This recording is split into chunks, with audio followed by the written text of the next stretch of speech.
Kalimera, kalispera, kalinikta. No matter where in this wild, wacky, and sometimes wonderful world you might be, thank you for making the Highbury Squad part of your day. As people are still dissecting the transfer window and talking about Daniel Levy quitting Spurs, we're going to do something a little bit different and focus on the goalkeeper position. That's right, the Goalkeeper Show is back, Season 2, Episode 1, with one of my favourites. Let's rock and roll, squaddies.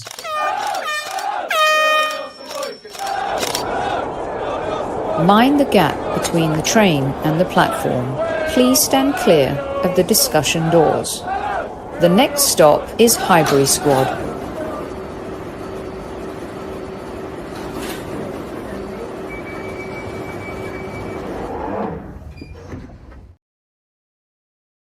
As you guys know, I love to mix it up here at Squad Central, and I also love to get the gaffer's perspective on all things football. And in the house, returning one of my favourite gaffers, Mr. Paul Buckle. Welcome back. Paul. That word's scaring me so, gaffer. Hello, how are you? I'm good. I'm good. How are you? Yeah, I'm fine, thank you. Epic. So my call from you on My Arsenal was going to join us this evening, and he had a bit of an emergency. So we're going to do an episode 2 with him. It's such a shame too, because as you guys know, Michael's been my co-host on the Goalkeeper Show, and we've done it, and has trained at college level, and has been a consultant for a lot of organizations in the US. And I tell you, Paul, he goes, wait, Paul Buckle's on, right? I'm coming prepared. He showed me his notes and everything, and it's a shame he's not here, but I'm going to do my best here to talk about a little bit of tactics and how it involves the goalkeeper. I've been thinking about this a lot since the Liverpool-Arsenal game. I got to ask you real quick, though, while I have you here, and those listening on Apple and Spotify, our audio platforms, thank you so much for joining. Many of you will be watching on replay. Thank you for making us part of your day. Paul, Daniel Levy quits. I can't start the show without asking you and the squaddies what you think about it.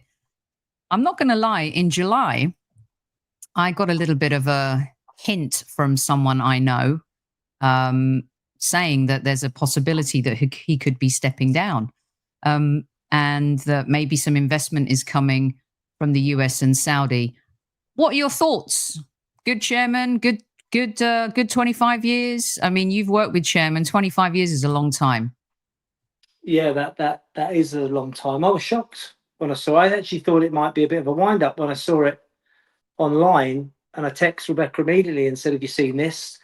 So yeah, it's a real shock, especially the timing as well, with just appointing the new manager. Tottenham, dare I say, in front of you, looking better, certainly in a couple of the games. Yes, it seems like it's a really strange decision, one out of the blue. And it'll be really interesting to see how that changes their leadership now and their vision, not only short term but long term. Yeah. I mean, I don't think there's any doubt that what he's done for them commercially is insane. But most Tottenham fans care about what happens on the pitch. You know, some kind of strange decisions, sacking Jose Mourinho 4 days before a League Cup final, 16 managers in 24 years. That's kind of crazy.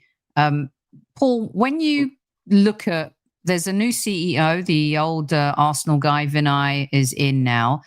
You've worked with a lot of chairmen, good and bad. When you look at kind of the body of work, do you take into consideration, of course, the commercial value in modern day football is important, but on the pitch, they've been a huge disappointment despite what he's been able to achieve with the stadium and all the other stuff.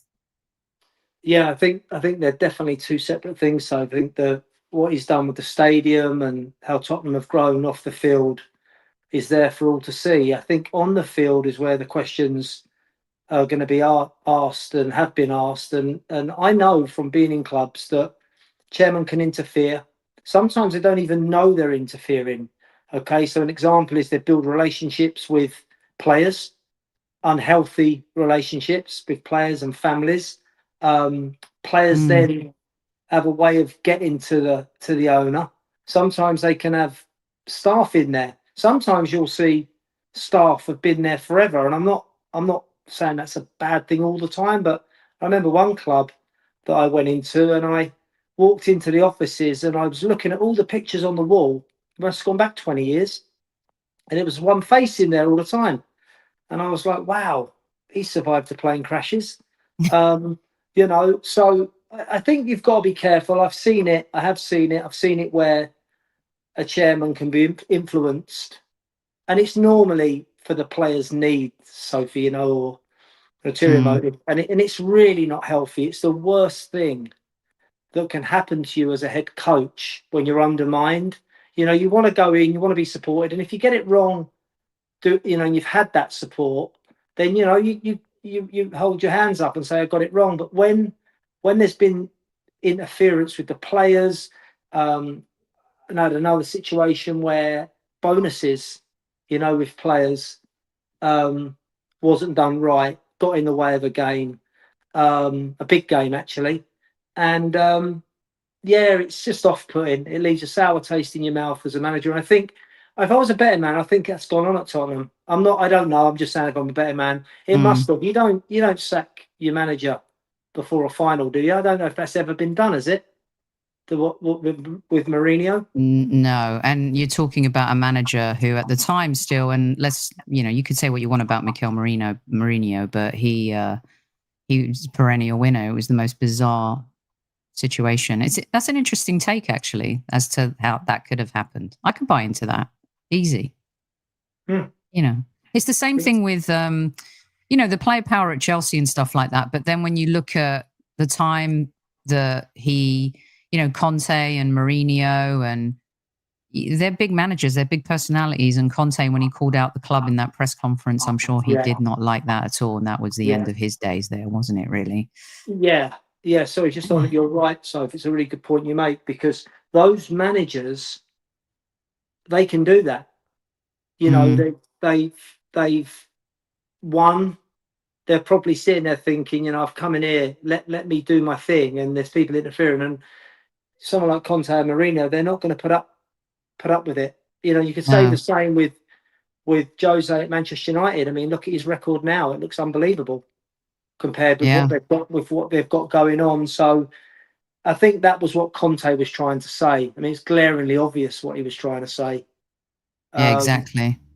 It can be very damaging.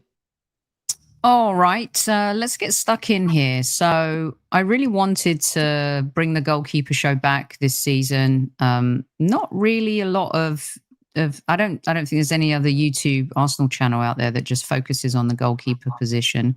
And I love hearing Paul's perspective as someone who stood on the sidelines, but also consulted for teams like Southampton, and in the NWSL, here's San Diego Wave, and interim manager there, Luton, of course. It's Bristol City as well, right, Paul? Bristol City? I went to Bristol. I had 258 games at Torquay, got bought by Bristol Rovers and lasted 28 games. If that don't show you, the difference in leaderships and choosing managers, nothing will. And then I got the job very quickly at Luton and missed out in the playoff final, which will haunt me forever. But and then San Diego Wave, and no better goalkeeper than Caelan Sheridan. At the Wave, top goalkeeper, kept us in many a game. When sort of sitting there when we're dominating games, which I'm sure we'll talk about, when called upon. She was there, and that's why she got the reputation of being one of the best goalkeepers in the world. Yeah. But I mean, Torquay and San Diego, by the way, two great places to live. Yes. Yeah. Absolutely. Yeah. And of course, Hell's Bells, Helen Chamberlain put Torquay on the map back in the day with the old Soccer AM stuff. But yeah, you've played in those high pressure games, promotion, fighting relegation. And this is why I love your take on stuff from, having done it, and also at the corporate level as well. So let's get stuck into it a little bit, because there's been a lot of fallout from this Liverpool game. There was a lot of fallout from the Manchester United game. And I know you messaged me and said, Arteta's learned how to win tough. Yeah. Then you get to the Liverpool game and everyone is talking about how the goal was separated by a worldie. And there's a lot of Arsenal fans who don't particularly think that it was a worldie, and that David Raya, the Golden Glove winner 2 years in a row, came from a team that you love and you played for, Brentford. and has really shown his minerals since he's come to the club. I mean, it's not easy keeping clean sheets and being numero uno over the years, thanks to BR Football for this photo. So I'm going to start with, because I'm just going to start with the free kick and the positioning, because one of the things I really want to get stuck into, Paul, with is the modern day game and playing out the back. But why don't we start with the big talking point, which is, was it a worldie? Was it not? Was his positioning off? Was it not? I'm going to play a couple of videos, and, I've got these still images as well for you, Paul, in terms of the transition of his positioning. This one, if you're looking at the screen, it's on your left where he started. In the middle there he's kind of calling out to Calafiori to move left a little bit. And then this is his ending position here. But I want to play a couple of videos for you, and they all tell an interesting and different story. So let's go with this one first. Back, and then he says, get across a bit. So they move across a bit. By going across now, by doing that, I'll just get rid of that. He's blocked the view of the goalkeeper. That was right. But look, his position again is very similar, isn't it, to the Bruno Fernandes one, where he's a little bit too far across his goal. He needs to try and get his eyes on the ball somehow, if he possibly can. David Raya. I'll play it on slowly. In fact, I'll just stop it again, because now he's trying to react, actually. Watch him now. So he's trying to react to what Liverpool have done, saying to his wall, get across. Watch this. But he's saying, get across. Calafiori turns around. He says, oh, what? We've got to come away across, right, to our left. So they come across to their left. So eventually, he's running up to take it. By moving now, by moving, he's now got eyes on the ball. He can actually see the ball. And just before it's kicked, you can see him moving more to the centre of the goal. So he's almost now central. It's not the worst position, I don't think. So then, if you look at this image, put this one up. It looks like he's almost like bang in the center. Now I want to show you this. I'll show you a couple more, Gaffer, and then we'll go from there. This one here is a slow-mo at LFC. Oh. When you see it from that angle, I'm just going to give my 2 cents. When you see it from that angle, it looks like a taller goalkeeper may have been able to save it. I don't know. I'm going to play it one more time. Pause it when it actually is level with him. When it's right there. Oh, it won't let me pause it on here. But yeah, I got it. And then there's this one here too, Paul. Hold on. This is in faster motion. Of course, look at where he is. And it doesn't, right there in this action, it doesn't look like this is his starting position. So talk me through it, Gaffer. Well, first of all, the wall's not very big. If you know he's going to shoot, so there's only one player on the ball, so the ball's not going to be moved. Right, so you can't have a charger. If it's going to be moved indirect, you can have a charger, which means one will run down the line of the ball. So he's definitely going to shoot. There's no two ways about that. I think the wall's really small. I don't know who's in the wall there. But, look, to start with Raya being there so long, I'm thinking he wants to show him there. He wants to, make it predictable. But I don't think he's set. I actually don't think he's ready to dive because he's late. He's late on it. I've not seen it from that angle, and he's late to even get anywhere near. I mean, it's a really good strike. I mean, there's power on it.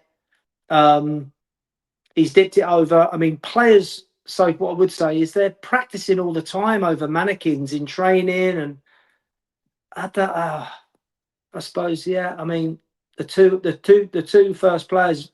Big who's on the end. I don't know who's on the end. Is it Skelly? I don't know. But should he? I mean, it's you've got Calafiori, you've got Gyökeres, and you've got Timber. Oh, Timber's on the end, is he? Okay. Yeah. I mean, would David be disappointed? 100%, being beaten from there. There's too much going on. It looks like it's taken way too long to line the wall up. So the goalkeeper can even line the wall up, or sometimes somebody else will line it up on the post. Because it's a central, there's an argument that he doesn't have a wall from a central free kick that far out. Because if you set up in training and you said, right, we're going to have a shooting session from what's that, almost 40 yards? Mm-hmm. It was 38 yards, I think. 38 yards, right? If you just put the ball down with no wall, no one in front of it, I bet out of 10, no one would score. Yeah. I'd have a bet on that, because the one thing the wall's doing is he can't see the ball. So it's how much is the wall playing a part in it? The wall can give a player something to go for. You know, you look at the head, and many years ago I took free kicks, and you can use the wall to your benefit. So it might, I mean, Arsenal are big on set plays, certainly fantastic on attacking set plays. This will be something for them to look at, because he couldn't. It's obvious he couldn't get a good sight of the ball, and it took too long for me. And that was a great caption, by the way. Paul, there's some people who think, Darren Bent was talking about it actually the other day, saying, maybe it's more beneficial for the goalkeeper that at that distance there is no wall. Do you agree or disagree with that? Sorry, you said, do I disagree with there being a wall or not a wall? Yeah. Oh, I mean, like I say there, if you did it in training from 38 yards against the top goalkeeper shooting, the players would probably say, oh, you're crazy, we can't score from here. That's what they'd probably say. Because he can see everything. They're going to have to be an absolute worldie. And I mean, one man, even just one man, why three? Why three? I mean, sometimes, so if it's close around the box, you'll put someone on the post. Mm-hmm. You'll play cat Back and in mouse. The day. Yeah, you'll go on the post, then they'll come and pin you, and then you'll come off the post, and you're trying to disrupt the taker as much as you can. I mean, again, with the white line now they put down, can you encroach? You don't see it as much, but I would be encroaching. I mean, I would be stood over that ball. So sometimes, if it was on me to line the wall, I'd be stood on the ball with my back to the ball, moving the wall, with the goalkeeper lining up, delaying it. But I just think he's not ready. He's not set. Yeah, and then there's the meter rule as well to take into consideration, not only with that white line. I'm going to put some comments up. Comet's middle finger. That was a peach of a goal. Superman couldn't save that. Tammy agrees with you, says it was too late. Mark agrees with you. He's 1 yard too far to his left as a starting position. I had his other comment up on the screen for a little bit. Raj Singh says, without David Raya, we wouldn't have challenged last year, and goes on to say, I love David Raya. Let's please not do this. Listen, I'm not here to kill David Raya. I'm genuinely curious as a broadcaster and someone who loves football, because there's a division in opinion, what someone who's coached and consulted at the highest level thinks of this scenario. And the only reason I wanted to kind of focus on this a little bit as well, is because we saw a similar situation with the Bruno Fernandes goal and his starting position. Similar here. I mean, he's way on the right here. So that's why I wanted to talk about it. And then not a free kick, and we're going to get onto tactically, but also the Tottenham lob in pre-season, and where David Raya was positionally near the halfway line to begin with. So these things here, though, Paul, these are Mikel Arteta's not getting involved in where he stands. There's goalkeeping coaches, and we have very good ones at Arsenal. What do you think the takeaway from this is? Because David Raya also, after the game, talked about the ball and how light the balls are these days, and got a little bit of stick for that as well. Look, I always, when you ask me these questions and you say to me, Gaffer, I'm thinking about what my reaction would be. I'll be angry with that. It didn't. It looked too unprofessional for me. The setup, everything. That's decided the game. I mean, if Arsenal come out of that 0-0, you say brilliant. You know, United and Liverpool. You know, great performance, dug in, and it's the difference. And the fact that they've taken the shot on tells you something. He must have fancied his chances. So they've either looked at it like we're looking at it now and said, you know what, if we get anywhere within 30, 40 yards, let's have a dig. And another thing for sure is that I don't like goalkeepers standing one side. Like I said earlier, it's easy to put a ball over a wall now, get it up and over. The balls are lighter, it's easier, and players are practicing it all the time. So I don't ever want my goalkeeper putting too much faith in that wall. Stand central. So again, if I'm a player and you said, where do you want the goalie to stand, Paul, on the free kick, I'd say stand one side, because I trust myself and get it up and over and in the corner. And even sometimes there you can bluff him because he knows he's got a bit to do. You can go actually at him, knowing that he'll make his way across the goal. But they'll be disappointed with that. I'll be amazed if Arteta has not seen that and gone, he needs to say that, or we need to be better, because they do. It was too easy. Yeah, I know that some of you are saying stop playing it in slow-mo, but I'm going to play this one. We'll be on mute for a second, but I'll play this one more time because you say don't play, slow-mo, but VAR, big games are decided by VAR in slow-mo. That's the game. That's what it's become. So analysis also, you don't think that the coaching staff at Arsenal are looking at this in slow-mo? Of course they are. I just want to see this one more time as well, because all I'm saying is maybe a taller goalkeeper, his finger, Donnarumma, does his arm reach this? So, see, he is, I think I agree with you, Paul. And then look, Donnarumma's arm, does it get there? It comes in off the post, but does Donnarumma's arm catch it before it gets to the post? We won't know, but I think there's a lot of credibility to what you're saying. He just doesn't look comfortable. At no point in that does he look. Normally, you see that the goalie gets the wall set and he gets himself set, right? And he looks at the run up. He looks at, you can tell with body language how he approaches the ball, and you're always going to get more power on the ball going that way because you're whipping it. It's like when you take a penalty, that whip if you're a right footer rather than more of a side foot bend in the other side. So I just don't think they've got set quick enough. He looks small in the goal from that angle. He looks very small. And there was no doubt in Liverpool's mind they were going to shoot. Yeah.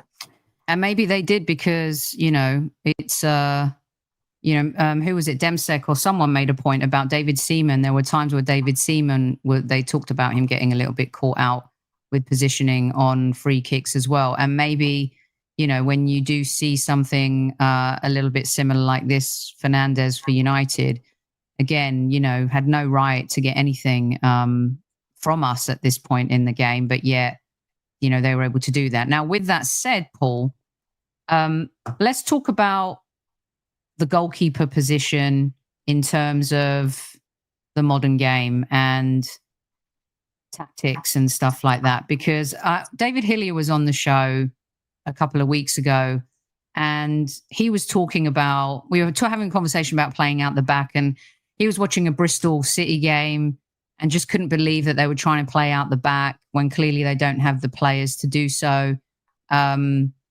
We were talking on the show the other day. Who was it who was on?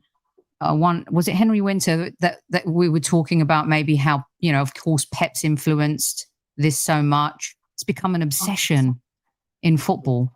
So, with that said, has playing out the back put more pressure on the goalkeeper? And does that, by default, make the goalkeeper the most important player, actually? Well, goalkeeper has always been, whenever you're putting a squad together, the goalkeeper's massive.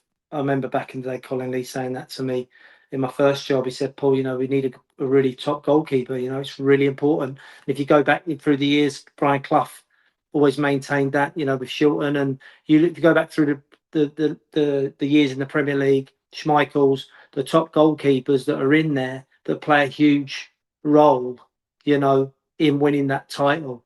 So from a leadership standpoint and from making the back four and the team feel comfortable, you need a top goalkeeper if you're going to do anything. And I think the role has changed massively over the years. Pep 100% has brought that in for us all to see. You know, he made changes straight as he got to City, didn't he? Which we spoke about before. Mm-hmm. Was it Green that he took out? Yeah. Joe. I've forgotten his last name. I'm having a brain fart. Come on, listeners, help us out here. Joe Hart. Okay, sorry, yeah. So Joe Hart, and you remember a lot of people like, what? They couldn't believe it. Took him out. So Pep saw that as massively important, and then your gaffer's done the same, isn't he? Mm-hmm. You know, which caused when he brought Raya in.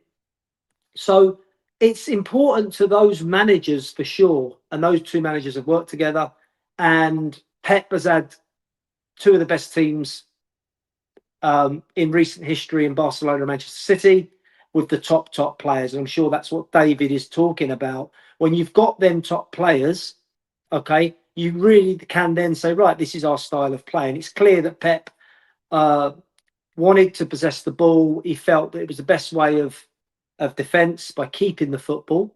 And he's a top class head coach because it's worked for him. What we're seeing now, as opposed to back in the day, not so long ago, actually, teams were very individual in their style of play. Not so long ago, we had Wimbledon. You couldn't even imagine Wimbledon, and who did well, actually, you know. So, you know, made no excuses, beat a lot of top teams in the Premier League, hit the front, joined it, 4-4-2. Very rigid in defence. Keeper never threw it out once. Certainly would have run it. Can you imagine Joe Kinnear and the goalie rolling it out and rolling it into the Joe? Don't think they'd have survived. Dave Besson wouldn't have had that. But yeah, now everyone's doing it. Now at youth level, in any academy, they're doing it, and rightly so, because it doesn't matter in the academies. Winning doesn't matter, and it shouldn't matter. It's about, can they possess the ball? Can they have all the skills, all the competencies needed for when they get into the first team? Okay. Back in the day, again, the centre backs headed it, so I've cleared their lines. You know, and I know Super Kev will be looking down, agreeing with me on that, because it was the way it was. Defending come first. Your midfielders served the ball to the wingers. If it was wingers, 4-4-2, strikers, and it was, you know, you had your role and responsibility in the team and your job description. You know. It's goalkeeper. I used to say you're a goalkeeper. And I used to say, even on set plays, corners, stay in goal. Defenders are there to head it. I get it about David coming to Arsenal because he's great in the box. But that's the defender's job. Okay, if it's there and it's easy, of course. But they're a goalkeeper. And now we're seeing, and Arsenal were really lucky with that playing out, you're seeing it now where it's almost like they want to score the perfect goal, and it's impossible because you're seeing players get caught on the ball. I can see it coming when they start to clip the ball out to the fullback. I mean, if you're a fullback and you're receiving that sort of lofted clip ball, then it's an invitation for the press from the winger on you, and you're in trouble. And they're taking the ball off the teams in their own third. So yeah, I think is Pep to blame? He's not to blame. He's chosen a system and a style of play, should I say, to suit the players he's got. And I think the decision making now for the goalkeeper, you know, it's massive. I mean, Raya, on reflection, that ball's got to go. If they're pressing with that many players, you freeze that one, because it's unbelievable, that one where they're marked. Liverpool are literally in the highest press they can do. He's just got to drop it into the front.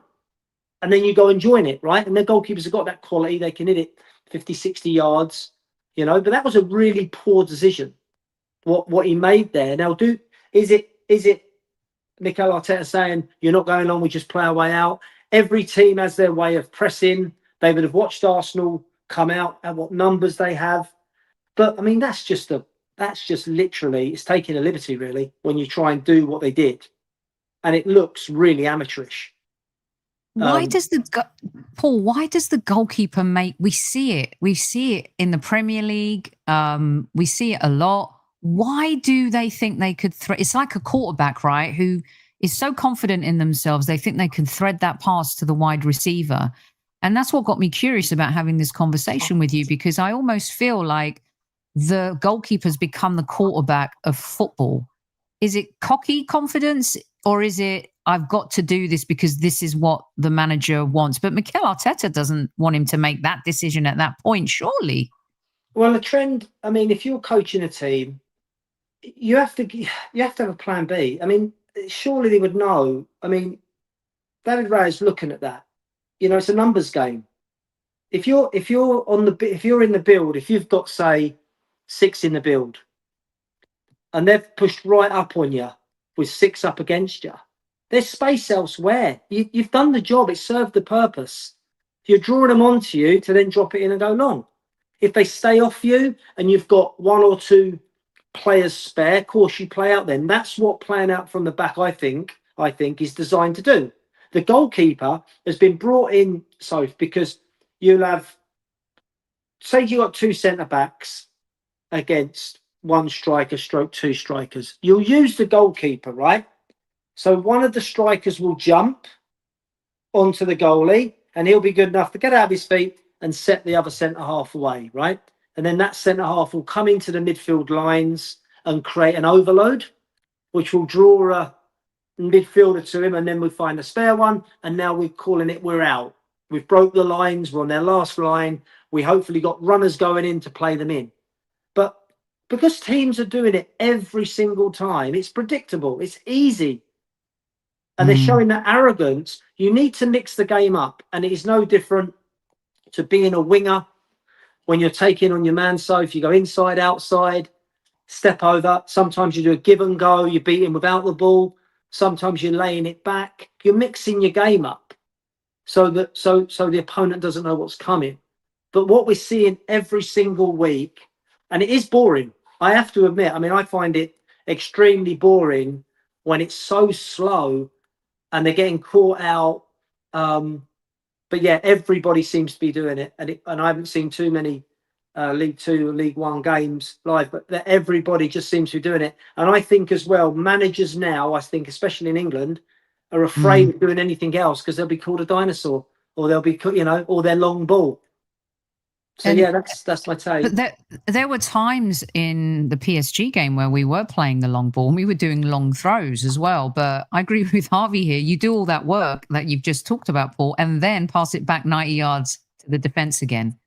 Yes. This is the other thing I think that playing out the back causes. Another one I wanted to talk to you about was, well, let's stick with this a minute, because I wanted to get your take on, you know, the playing forward, right?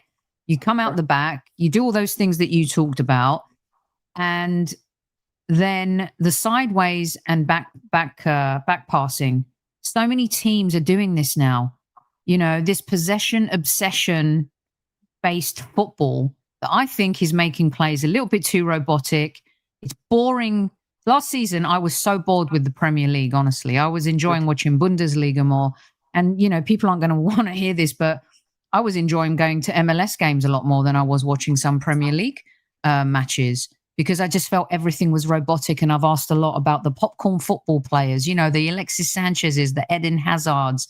That's why I love Eza, you know, and I worry about him a little bit. So you got Martinelli here, and fine, Gyökeres is probably not going to, you know, outrun Konate. However, if he thinks and he passes the ball early and looks up a little bit, we talked about this in our post game. I want to get your take, Paul, is at that point, as the manager, is the player programmed to do exactly what the manager has set in training at halftime or before kickoff, versus use the spontaneity and the creativity that makes him that forward player?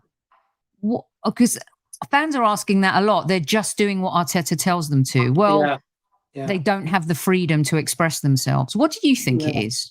I have to say it's the manager, because your job as a player is to keep the manager happy, else you're not going to be in the team.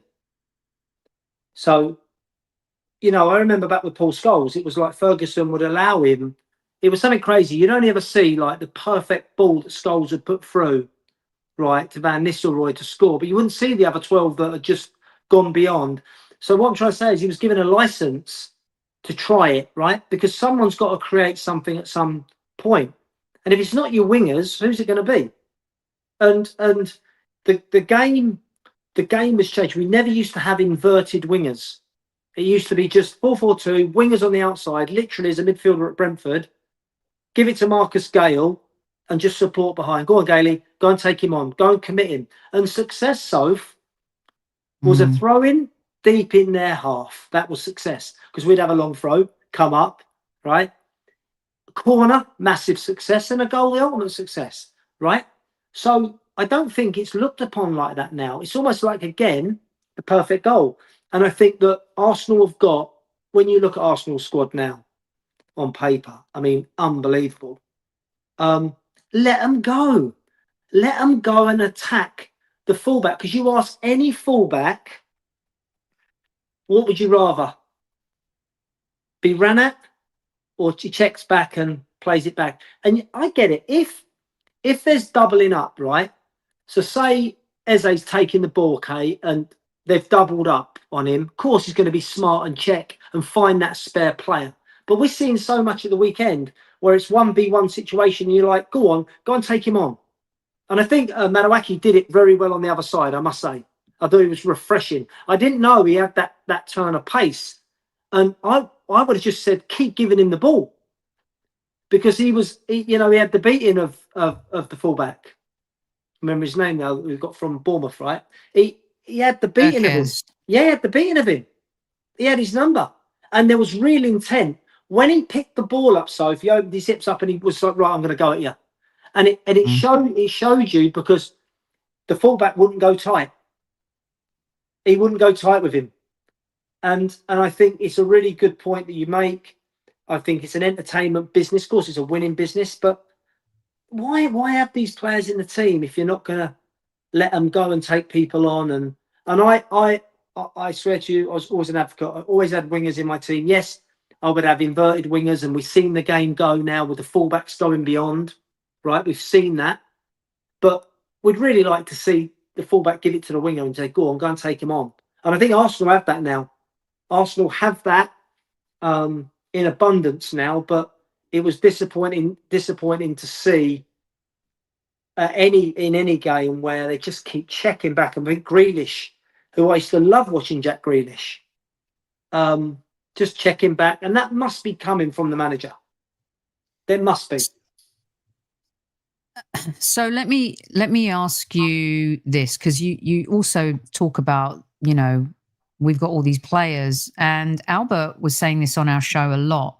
He's saying, so if you can bring in Messi and Ronaldo, but if the manager doesn't change his tactics, i.e. we've got Gyökeres now, the number 9 that we wanted, and you buy Eze, and Odegaard apparently couldn't play the whole game, but you start the game with Mikel Merino in midfield. You've got Waneri, who can't buy a vowel right now, doesn't get to play, and you've got a 15-year-old that comes on for 1 minute in the hope, I think Arteta wanted him to win a penalty. But more importantly, this number 9 position was the position that everybody just kept talking about. Everyone, no one at Arsenal could see it except everyone outside of the club and, of course, our fans. So talk to me a little bit about Gyökeres, because when we had Rebecca on, she was saying to us from the sidelines at Old Trafford, she could see Gyökeres making runs and making really good runs. And I felt like he'd made better runs maybe against United versus Liverpool, but he was still putting himself in positions. Yeah. Against Leeds, Paul, where we played at home, of course, a little bit more, foot on the gas. He gets 2 goals and a great individual goal. Take me into the dressing room here and talk about making Gyökeres, who scored 95 goals in 101 games or whatever it is, look like a slug. Well, he's going to lose faith if the ball doesn't come. Right? You keep making them runs and you don't get the ball. You've got to play the ball forward at some point. The most dangerous ball in the game is a forward pass to a forward runner. Ask any defender in the world. That is them. So opening up and going forward. And Wenger used to do this, right? So I heard this many years ago. Arsene Wenger used to play a game in training, play forward only. Think about it. You can't play square and you can't play back, right? And then he would have a line. And any coaches on here listening to this, I'm telling you, it's a brilliant game because I've done it many times. You have a 40-yard line, so a long 40-yard for each goal. So when you're attacking, we get to that inside that 40-yard line. Of course, we can come back, right? We can come back because there's nowhere else to go, right? You're running out of space. But the first 4 is forward. And it is a brilliant game, I tell you. Why? Because it promotes great body position straight away, positional sense, right? The goalie's got the ball. He's thinking straight away, can I hit the front? Straight away, he's thinking, can I get it into the front, round the corner? Midfielders are getting it, right? And I'm facing my own goal. I can't play back. I need to a trick, a turn, right? And he's done that. And it is a brilliant game for understanding that actually it's about going forward. Guys, if we can really, it's about going forward. Because any square ball and backward pass is beautiful for the opposition. You're doing any coaching course, and I've got a defending session as my test, and I'm coaching the defending team, right, against the attackers, and the attacking team keeps going backwards and square. I win. I pass. If they start to come through me and over me and around me, I'm in trouble. So the teams, you see some of the centre backs, they're not even challenged. Van Dijk looks like he could just stay out there all night and play. You want to see balls down the side of him. You want to see him get, shoulder to shoulder and expose him, because we know that that's a if anywhere in that Liverpool team right now, that's a problem for them. By trying to sign a centre back over the last few months. So. We didn't do it. You didn't do it. You didn't do it. It was too safe. Way too safe. Do you think? And look, again, I have to not you, Paul, but me, because a lot of people think, oh, when you start, it's 3 games, and you already want Arteta. I don't want Arteta out. I want us to be. Tell me if you think I'm right or wrong on this, because for me, it felt like Slot had just tweaked Liverpool a little bit from the heavy metal football that Jurgen Klopp played, and made them more disciplined at the back, but still allowed them their creative freedom and their pizzazz football, sexy football going forward. And he's managed to blend both. And all I'm saying is I would like to see Mikel Arteta do the same for us in terms of, going forward. I want the 22, 23, 23, 24 Arsenal, because we were still finishing second. We were playing great football. We weren't getting battered. And I feel like now we have an even better squad to be able to do that. Does a manager like him have flexibility and adaptability? Because I know you lot are stubborn as well. Well, yeah, we are stubborn. But I tell you what, you're absolutely right. And I've not actually thought about it that way. If he plays with, because he was criticized, if there was a criticism, it was he couldn't sort of dog a game out and, be really dogged in it and not too big. But he's got the squad now. You've got arguably the best defence in the Premier League. You've got a top goalkeeper. You've got Declan Rice. You've got a framework there to go and let these players go. And not only that, let them go for 60 minutes, full throttle, and then change them over. If you mentioned those wingers that Arsenal have got now. Can you imagine being a fullback and having Eze run at you and run at you and run at you for 60 minutes, and then his number goes up and he comes off, and you're switching him out with Madawaki or the young kid or Dalman. Imagine, because that's how it used to be. So I'm telling you, that's how it used to be. Be like run him into the ground, and then because every run that the winger's making, remember the fullback's making it with him. So I think that's the best. That's the way to get the best out of the squad in games. You can mix it up with the starting wingers. You can mix that up now. He's got that at his disposal. And this is a brilliant squad that he's got right now. And I think if he can get back, like you say, to having that being daring and going for the win, I think Arsenal are good enough defensively to look after things at the back. And I think Liverpool, I think what he's done, I mean, they clear their lines. I mean, if you watch Liverpool, they don't take any risk. Liverpool, the ball's bouncing around in their 18-yard box or down the sides. They don't try and play a little clever ball out. They clear their lines, and they've got willing runners that are chasing them balls. I think that's what he's brought in. To them, and I think he knew if he could keep it tight, that in the end they would get a chance. You know. So SJ here says, Paul, I just wanted your take on it. I bet if we put Gyökeres between the centre backs, Saka and Martinelli in between the fullbacks and the CBs, teams won't know what to do. I haven't seen that attacking style of plan since Pep and Mourinho in their prime. Yeah. It's funny at the Wave, when I went to the Wave, we played with three, you know, because the game's gone to 4-3-3 a lot now. All teams are playing it, and we would have sort of like you can play it in two ways. You can have all forwards up there, Soph, or you can have two forwards and a winger, or two wingers and a forward. But I wanted them to play narrow. I wanted them to be right in, making runs inside between fullback, you know, because centre halves don't like that. Now there's a communication problem. Who's going to take for example, if you've got Eze coming in from the left, right? Is the right back going to come right in with him? And he's a gaping hole now for the fullback. So I did that. I did that at the Wave. I made the three play close together in and really try and bring the opposition in narrow, really try and go for goal and get balls threaded through. Because if we couldn't get through the middle, then we went to the sides. So I think that is, again, I always look at it and say, what would I not want to play against if I was a manager? And if I saw three narrow, I'd be saying to my back four, get in. But then I'm sure the opposition coach would then say, let's play to the sides and get crosses in. I think I'll be really worried if I see us setting up this way, like when we play Burnley away, you know, and that's when I think I'll start to panic. Our next games, we've got Newcastle, we've got Man City, we've got Nottingham Forest as well. And, you know, people can talk about, Havertz is injured, and now people like, be careful what you wish for, because a lot of Arsenal fans miss Havertz. His movement is, you know, superb. What he does off the ball is great. I think he's very underappreciated.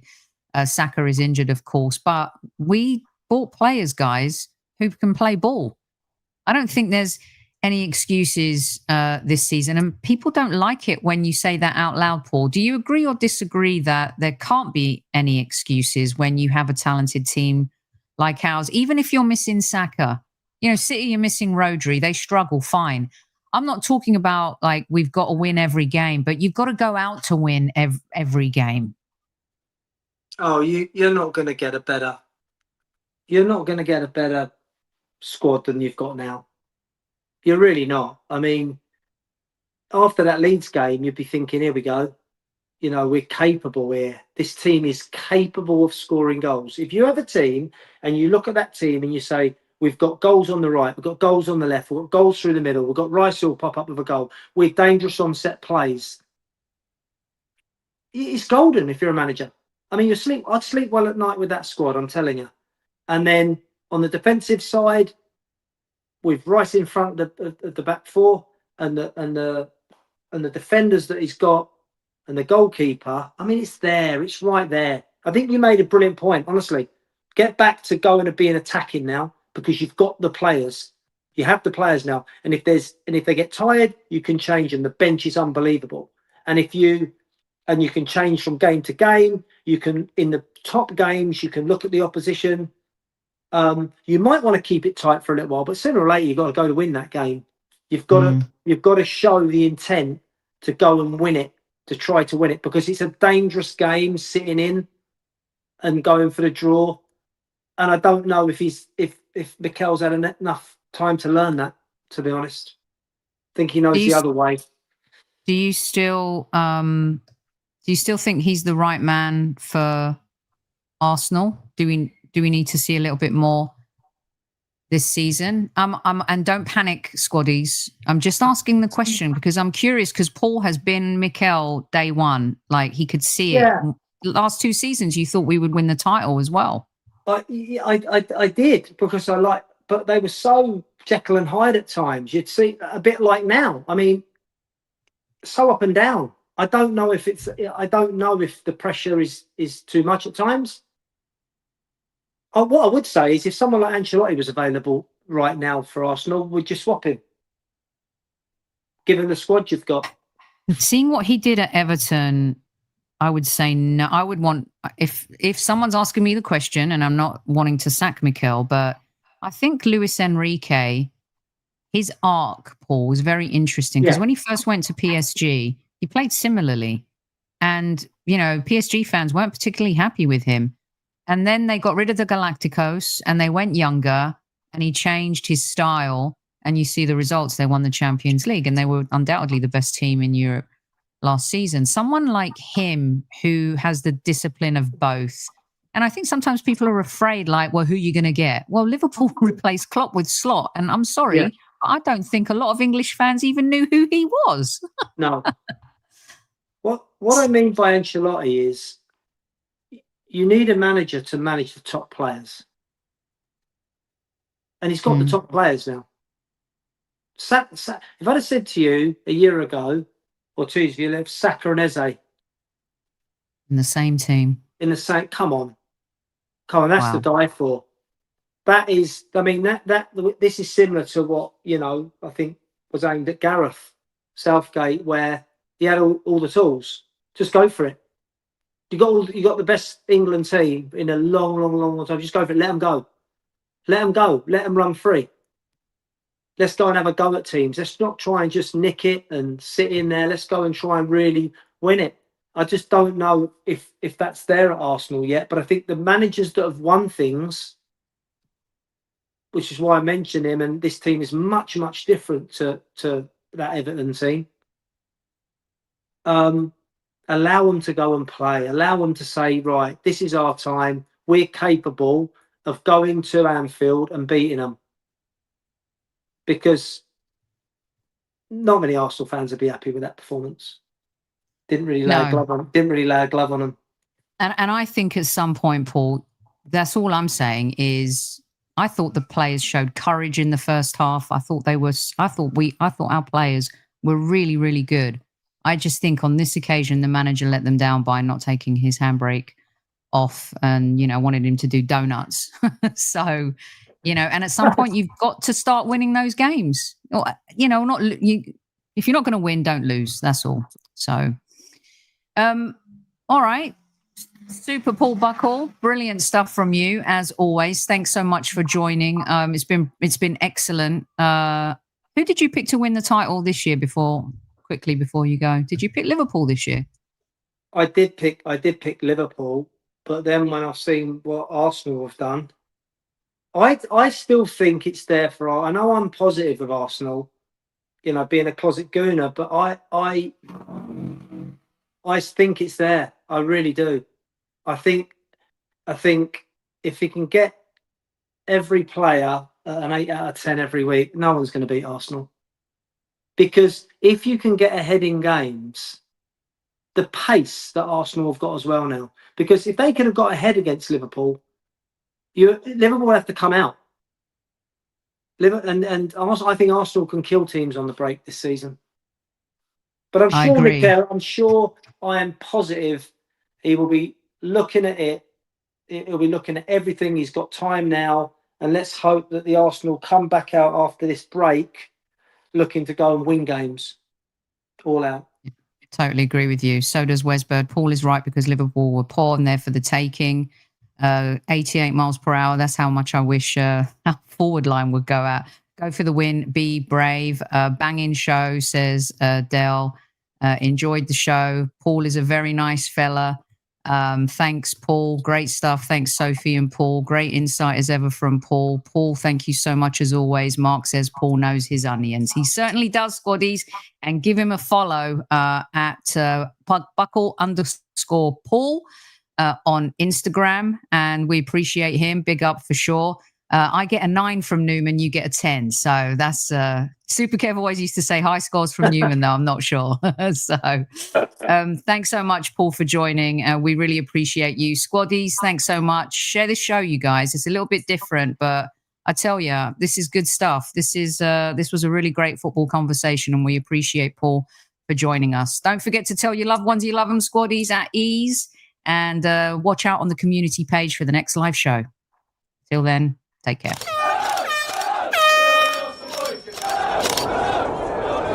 Mind the gap between the train and the platform. Please stand clear of the discussion doors. The next stop is Highbury Squad.